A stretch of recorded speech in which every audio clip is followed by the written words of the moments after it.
Hello, What Culture? It's Simon Miller here, and you know what time it is. It's time that we go through WWE's weekly flagship show, and that is known as Monday Night Raw. And we give the good bits an up, and we give the bad bits a down, and we go on some tangents, and I wind you up and you wind me up. But deep down, we love each other, because this love that we have will last forever. So what did happen on the latest episode of Raw? There's only one way to find out. Well, you can just go read the results, but that's boring. That's ups and downs.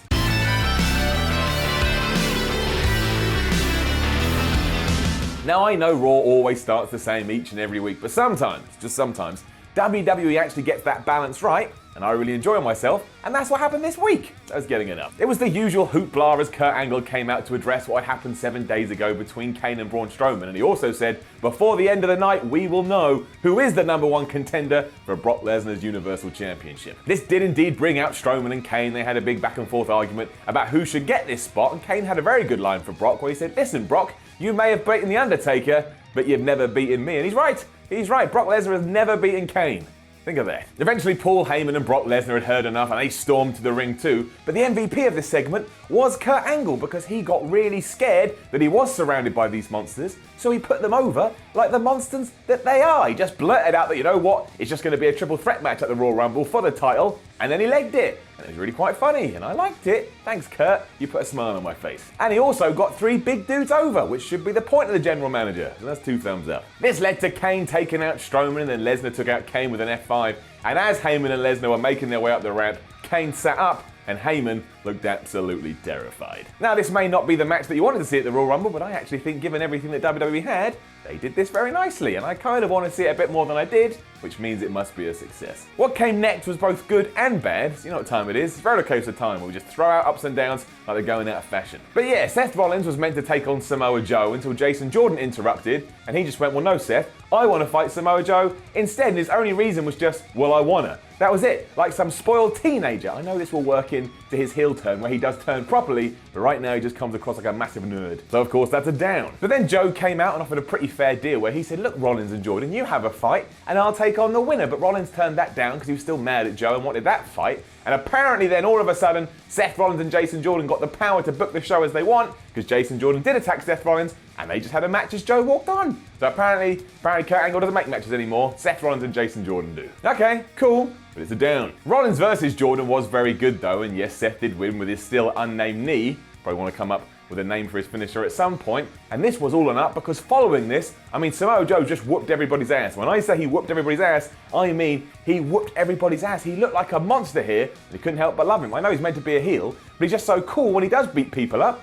Can't help but go, yeah, Joe, kill him. So yeah, naturally all of that was an up. It was then another down though, because then Dean Ambrose did march into Kurt Angle's office, so he's doing it the right way, and he said he wanted to fight Samoa Joe, and then guess who turned up? That's right, Jason Jordan, and he kept going on again about he wanted to face Samoa Joe. I'm sorry, this is the same thing they do every week. Please come up with something different. Down. It got worse too, because the match that Kurt Angle eventually wound up making was the Bar and Samoa Joe versus Rollins versus Ambrose versus Jordan. And I swear I've seen a variation of that match on Raw 1,000 times. Why do I have to see it again? I know they're all really talented, but if I keep punching someone in the face over and over, eventually they're gonna go, stop punching me in the face, even though at first they really enjoyed being punched in the face. A terrible analogy, but that's what I do. I do terrible analogies. Moving on. Bray Wyatt promo was next. Same old Bray stuff. Did his talking, insulted Matt Hardy, called him a clown or something, getting it down. But I really don't know what to make of the next segment, so I guess I'll give it an up. Because if I don't know, I should err on the side of positivity, because I'm a positive guy. But it was strange, it was weird, but yeah, why not? Let's give it an up. The long and the short of it was that Finn Balor did indeed beat Curtis Axel and Bo Dallas, but only via DQ. I mean, why he can't go over the Miztourage clean, I don't know, but apparently he's not over enough, so that happened. And then Curtis Axel and Bo Dallas started laying the boots to Finn Balor, so Atami made his debut on Raw and he helped Balor out. It was kind of cool, I guess. That was kind of nice. Then we had a tag match between the two, and Atami won when he hit the GTS. I thought Atami was going to 205 Live. Does that mean Finn Balor is going to 205 Live? And also, why are the Miztourage feuding with Finn? I have absolutely no idea. This is weird, but yeah, I've given it an up. Probably didn't deserve it. We've done it now. Words came out my mouth. Can't take it back. That would be wrong. Cedric Alexander versus Drew Gulak was next to become the #1 contender for the Cruiserweight Championship, and all of this was just lovely. It's getting it up. Alexander won after the lumbar check, and really the whole match was pretty damn awesome. And Drew Gulak could be the most underrated performer in the entire WWE right now. He's having great matches, his character's hilarious, and it feels like he has a purpose. He's actually going somewhere. It's great. I don't know whether this will signify a revival of a 205 Live, but it is damn entertaining, and if I was WWE, I'd let Cedric Alexander beat Enzo for the title and go off in a new direction. Also, Enzo was on commentary here, and he spoke way too much. Down. This then did lead to a backstage segment with Enzo and Nia Jax where I think the vibe was meant to be it's all romantic and they're falling in love with each other or some shit like that, but it was ruined by the man of the hour, Drew Gulak, who walked in after his match and he had tissue shoved up his nose. He is the best. This wasn't up just because of Drew Gulak. Ended with Jax leaving, and then Enzo got mad at Gulak, even going as far to say that he's not his friend. Imagine that. Enzo looked right in Gulak's face and said, "You're not my friend," even though all Drew wanted to do was watch tapes of his loss so he could get better. You're a mean guy, Enzo. You're gonna get yours. Then Asuka made Alicia Fox tap out in a match. Great, good. As long as she remains undefeated, I'm happy. Fine, gets an up. And then we did have the Bar and Joe versus the Shield and Jason Jordan. Of course, it was very entertaining, so it does get an up. However, I'm also going to give it a down because, like I've said, we've seen this so many times, and that is hypocritical. I can be hypocritical because I'm being a hypocrite right now. However, the ending was kind of interesting, so that's another up right there. After Rollins had hit a tope onto pretty much everyone, Ambrose started to act like he'd hurt his arm. Like, they actually played it like this was a legit injury. This then led to the match seemingly being over really quickly when Sheamus did bro kick Seth Rollins and Cesaro got the pin.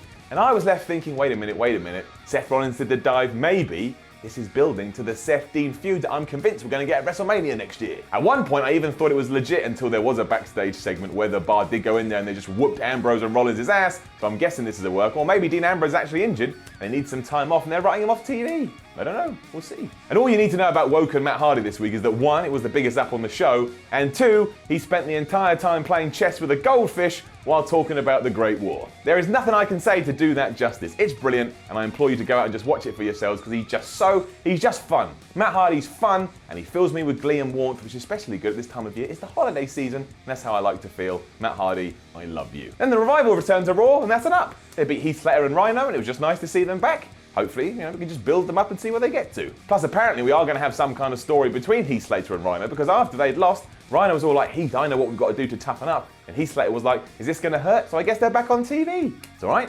Faces on my television is fine. It was Elias' turn after that to come out and sing us all a song, and then for some reason he got interrupted by Sasha Banks and Bayley, and I still don't really know why that was. I just wanted to hear Elias' song, so that's getting it down. It then led to Bayley, Banks and Mickie James beating Absolution, but only by DQ. And of course there was a big schmoz, and this schmoz convinced all the women to come out, and they ran in and started fighting each other, but there was a reason. And why did this happen? Because Stephanie McMahon returned and told us that at next month's Royal Rumble, we're going to have the first ever Women's Royal Rumble, and that's a pretty good announcement. That's something that I think we should be seeing in 2017/18. It's good, gets an up. Also, I bet that's where Ronda Rousey makes her surprise debut and wins and goes on to Mania. There's some fantasy booking, stick that up your fantasy pipe hole. Also, when Stephanie McMahon did come out, all the women in the ring acted like Mum was home and they'd messed up the house. That was ridiculous. And that was Raw, and it was a decent show. I mean, without that Royal Rumble announcement, it may have fallen a little flat, but we are coming towards the end of the year, and we don't have a pay-per-view for ages, but it was decent enough, I guess. But to be honest, if you didn't watch it, you don't really have to go out where you to see anything other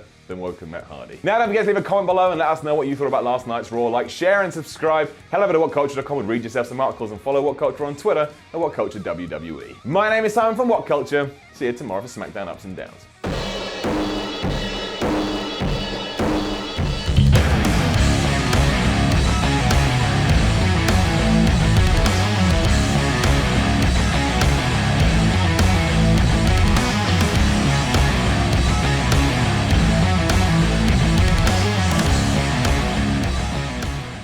Hey guys, thanks for watching the video. Don't forget to subscribe below, and if you're looking for more content like this, then try a few things that are floating about around my ears. It might be fun. I can't promise it though, but it might be.